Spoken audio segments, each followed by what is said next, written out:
extra bonus, not just Mark and me to look at, but the glorious Toby Jones. Yeah, not looking terribly glorious at the moment, but if I'd known I was going to be on telly, I'd have got sorted out. But yeah, but you're looking terrific, Toby. Thank you, Simon. So do you. Thank you very much indeed. The big movies that we're going to be discussing later, Life of Pi is out, Jack Reacher is out. They will be discussed in full.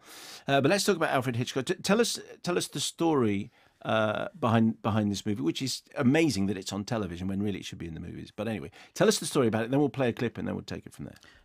Based on a book by Donald Spoto and also on Tippi Hedren's own testimony, it tells the story of Tippi Hedren's experiences of being discovered, put under contract by Alfred Hitchcock, and then being chosen to star in The Birds and the events that happened after that, and then subsequently her being chosen to play Marnie in the next film.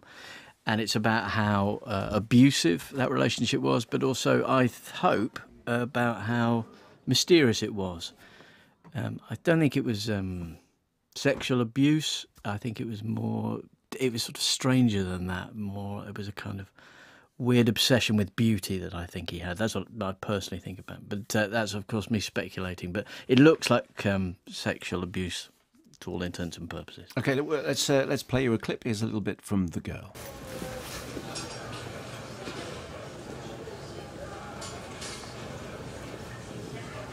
Tippi, my dear, may I present my wife? Mrs. Hitchcock, how lovely.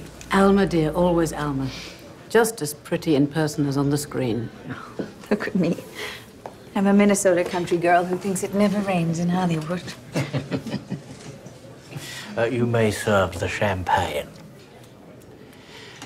Now, Tippi, my dear, don't pretend you haven't seen our small gift.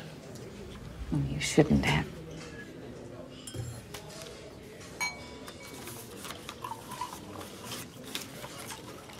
It's a clue to what you're going to be doing for the next year.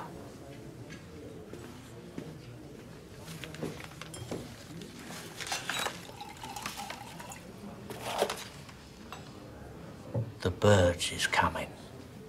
My follow-up to Psycho.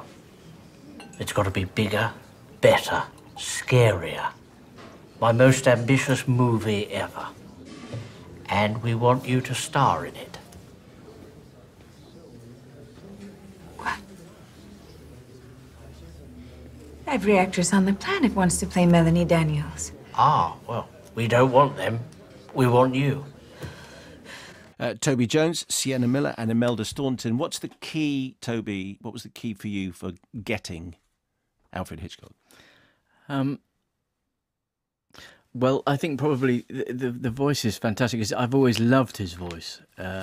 Before I ever dreamt of playing him, I think that there was something about him at the front of those Alfred Hitchcock Presents things, that kind of weird, dark humour, really, really dark humour that he had, that I loved as a kid when I saw those shows.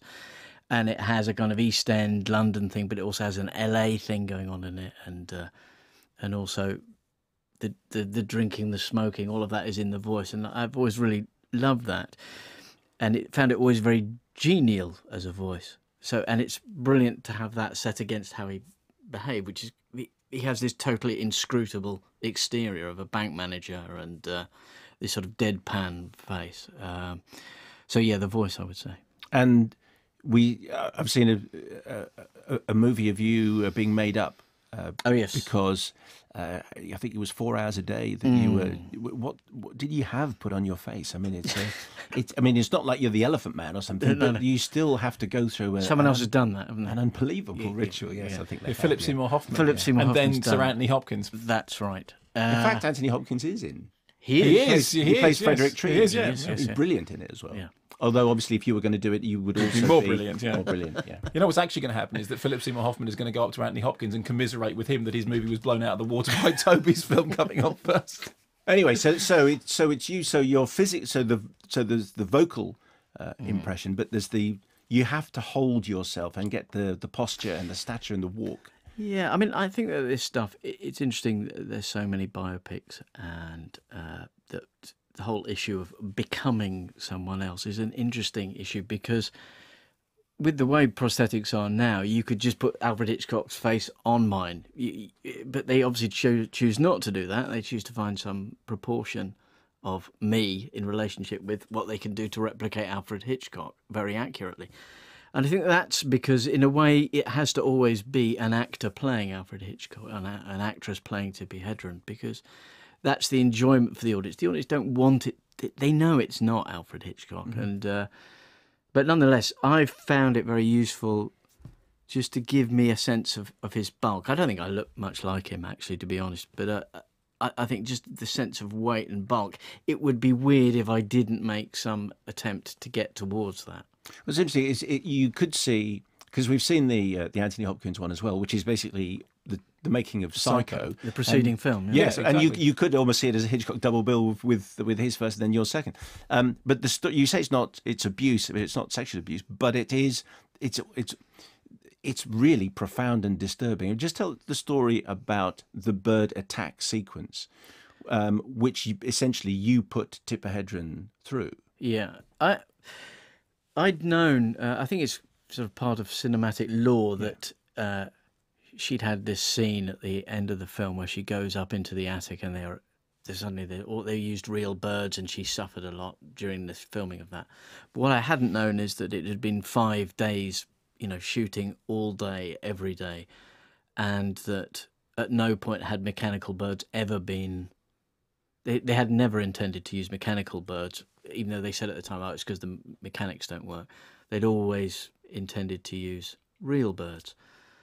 And not only that, they began to tie them to her costume with fishing wire and stuff like that. So the birds would get frantic and then come back and peck at her. And it's an extraordinary bravery on Tippi Hedren's part, and indeed in Sienna's part, because she had to replicate that sort of sequence, not for 5 days, but for a day, of birds being in distress and doing that. So that is quite disturbing. And it's this odd thing of playing someone who's watching that.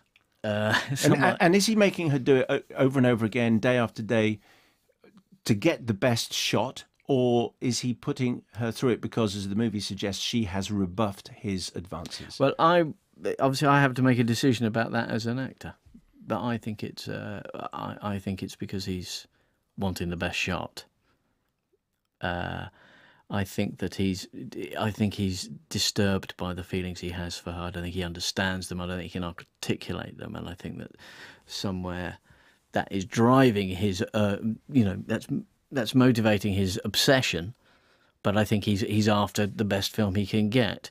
And then at a certain point it tips over and it becomes totally inappropriate. You know that the film's caused some controversy. I know some film academics in America who've said, "Oh yes, I won't watch it because it's Tippi Hedren's account, and how dare they?" And because it does portray Hitchcock in a very dark light. Although I think that's something which has been around, and people who know and love and embrace Hitchcock's films have always thought that the darkness that's in the films, it hasn't arrived ex nihilo. Did you feel when you were doing it any need to for it to be balanced? Well, what I really like was it's a story with a direction. It is a version of the story. Yeah, I felt when I read it, went, wow, it's tough on Hitchcock, and I worried that it was too tough on him to be good drama, that it is in some way a hatchet job.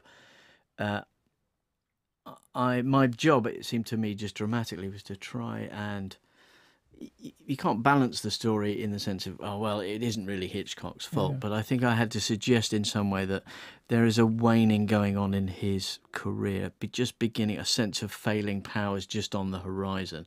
And also just this is self-loathing. I think he was very concerned about his appearance. I think he was fated for everything except the way he looked. And I think that there he was confronted with beauty, and he was himself a master of beauty and a great expert in aesthetics and how aesthetics affect people. And there he was with this actress who he seemed to have control of, and he didn't have control of it. And I think that the beauty that she clearly exhibited, he couldn't deal with it. And I think if I've done my job properly, there's a certain pathos by the end of the film that you don't feel like he's just a monster. I think he's. But there is a sense that he is, in the genuine sense, pathetic.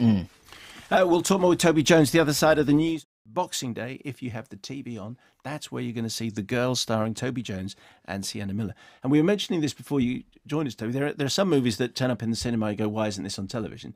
This is going to be one of those movies that you watch on television and think, why isn't this in the cinema? I'm slightly surprised you say that, only because it feels very much like a chamber piece. It's about an intense personal relationship. I mean, we've got fantastic people like Imelda Staunton and Penelope Wilton. So in a way, it seems more suited to TV because it is so intense. But it has a great, because we shot it in South Africa, we were able to convey LA really successfully, I think. So I think it has a sort of cinematic I would have angle. queued up and seen it in IMAX, 48 frames a second. 3D maybe. 3D? Yeah. Just the birds in 3D would have been. He would definitely have done that, wouldn't he, Hitchcock? Yeah, definitely 3D. Don't you think? Can we just ask you something about Barbarian Sound Studio, which was a real standout treat of the year? The interesting thing about it is that, because when it was released, they had this thing about, you could go and see it at the cinema, but you could also see it online. There was interesting ways of getting to see it. It is a film which did very, very well at recent award ceremonies. It's a film which, if you pitched it to somebody, it's a very hard sell, but it found a following, didn't it? And it got rave reviews. I mean, I absolutely loved it, but it's really, really well respected. How do you feel about it now? I'm really proud of it. When the script came through and I saw the title, I went, that's unlike any other film I'm ever likely to get. I did know a bit about Peter because I'd seen his first film, Cattle in Varga, which is brilliant. Fantastic. And so I was half expecting something like that, but I read it and it's totally different. And he's such an original voice in cinema because he's watched everything. He spent his whole sort of like years watching art house and European cinema, and his taste is very much influenced by that. But I saw it, and then when we started filming it, and we were shooting out in Three Mills Island with all these Italian actors, and I saw the design around me, and I thought, oh, this is fantastic. This is exactly how I imagined it. And I was really confident that no one would ever see this film, ever. So the fact that it's had some momentum behind it is both incredibly surprising, but also fantastic for the film. Brian Gregory and Ealing on this. Is a text. Toby Jones is a genius. First noticed him in The Mist, in which he stole the film. And this year I was blown away by the fantastic Barbarian Sound Studio Film of the Year. Is what he said. Can I just say on the subject of The Mist? Praise indeed. An interesting thing. One of the things that when you're acting in a film, you often don't know at the time how the film is going to turn out.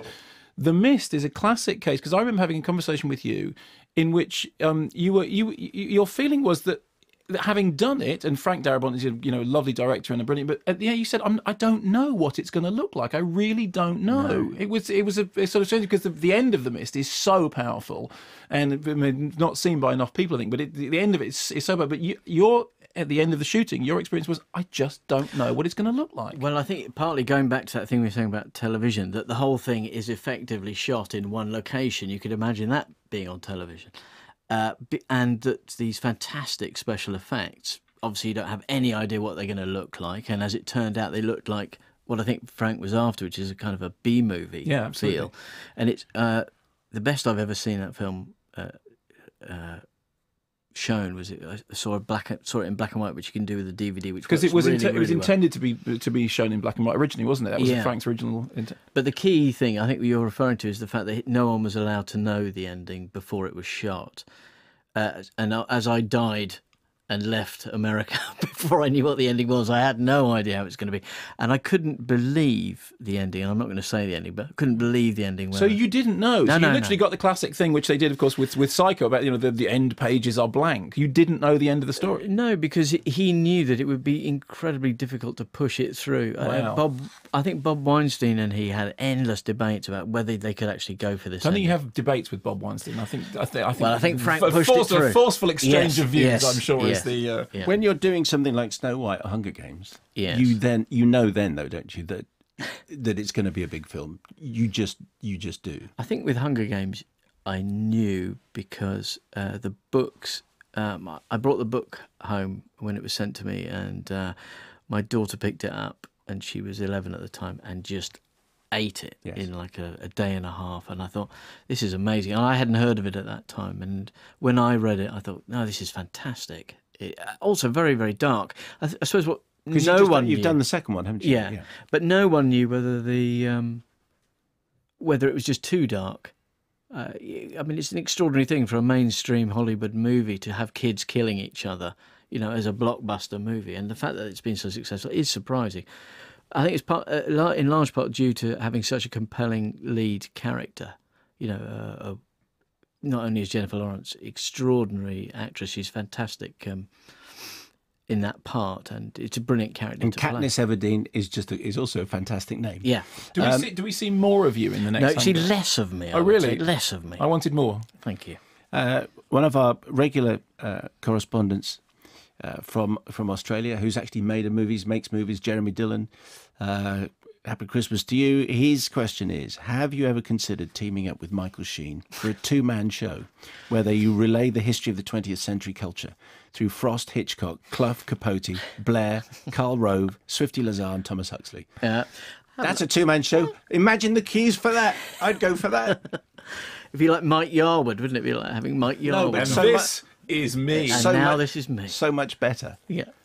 Just on that skill, before we just let you go with mention for what you're working on at the moment, Shane Tharp from our Facebook page. I've always been amazed at Toby's diverse acting roles and his ability to mimic voices and mannerisms. Was it an outlet for a skill set that might have been a cause for trouble in school? Have you ever used that to good effect?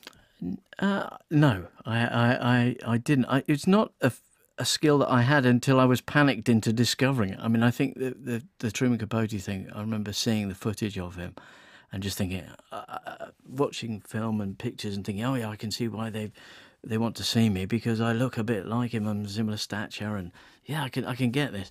And I had no idea what he sounded like. And then when I heard him speak, the panic that I just went, there's absolutely no way I'm ever going to be able to get that, or that they'll give me the role. And I think at the screen test, I sounded like Bob Dylan with a heavy cold or something. And I said, I will really work on this for you. And they went, you're going to have to. And I think because of that, the work I'd done on that, I thought, well, if I could do that again with other parts, then, it weren't so hard. What do we see you in next? Well, hopefully you'll see me, you will see me in a film called Leave to Remain, which I've just finished shooting in London and in Wales, which is about asylum seekers shot by Bruce Goodison, who won a BAFTA recently, and who I did a thing called Countdown to War with, which is a thing that was shown on the 5th anniversary of the Iraq War, about the build-up to the war there. It's about, and it uses actual asylum-seeking kids who are actually waiting to find whether they have leave to remain acting in it. And it's a drama that dramatises their plight, which many people don't really know anything about what happens when someone does get temporary leave to remain and apply for asylum. What happens to them, where they go, what the government actually gives them, 20 quid and a place to stay or whatever, and then they wait and they have to be educated both in English and also about lawyers and everything, having had this huge traumatic journey to get here. And then subsequently, it's whether they can, even if they're usually here on a wing in a prayer and usually a big lie, which for many of them who are religious is a big compromise in their lives. And the film addresses all of these moral issues within the context of 3 dramas that it tells. And I play their advocate and teacher in England when they get here. And I'm really proud of it, and I'm proud of these extraordinary actors that Bruce has found, all completely unknown, who are, African kids, and it's just brilliant. And what kind of release is that going to have, Timmy? Waiting to find out. I imagine it'll do a festival sort of round and try and get a distributor that way. But and then obviously that'll decide what kind of release it gets. So The Girl is on TV on Boxing Day, and you've been nominated for a Golden Globe for Best Actor. That means you're the person they want to hang out with this year. That's how Sienna Miller's been nominated for Best Actress in miniseries. I mean, this is clearly a big thing for people to watch. These are the TV categories, not the film ones. And then the DVD comes out on the 7th of January. Of Barbarian? No. Barbarian Sound Studio is out on the 31st of December. Right. And I would urge everybody to grab it straight away. Right. Yeah, I can tell you right now, it is certainly in the top 10 movies of the year for entertainment. Well, well, can you not be? That's a little bit elusive. And Toby's here. Does he not deserve to know a little bit? No, more? he can tune in like everybody else when the programme goes out, although we've already recorded it. Shall I mime the number? Oh, spare my blushes. Shall please. I mime the number? As long as you do it, as long as you do it not with when the camera can't see you. I could mime behind. I could tell him during the travel. Or you could just go to travel. Yeah, Okay, exactly. Go to travel. Go to travel. Okay. If you keep I can tell you what. If you keep talking, the camera will come to you, and then I can hold up the number of fingers or finger. Okay. Which will tell look over here. Look, I'm being distracting. Do it now. Cause there we go, and there we go, and there we're all done. It was. People will have seen that, won't they? No, because nobody watches him. The camera was on Mark. Nobody watches him. He likes it when the camera's on him. It's part of the contract. Okay. Apart from when you're in. Be all over Twitter, boy. Toby, it's fantastic to have you on the show as ever. We even have you in a phone box in Venice. You know, we'll take you however as we find you.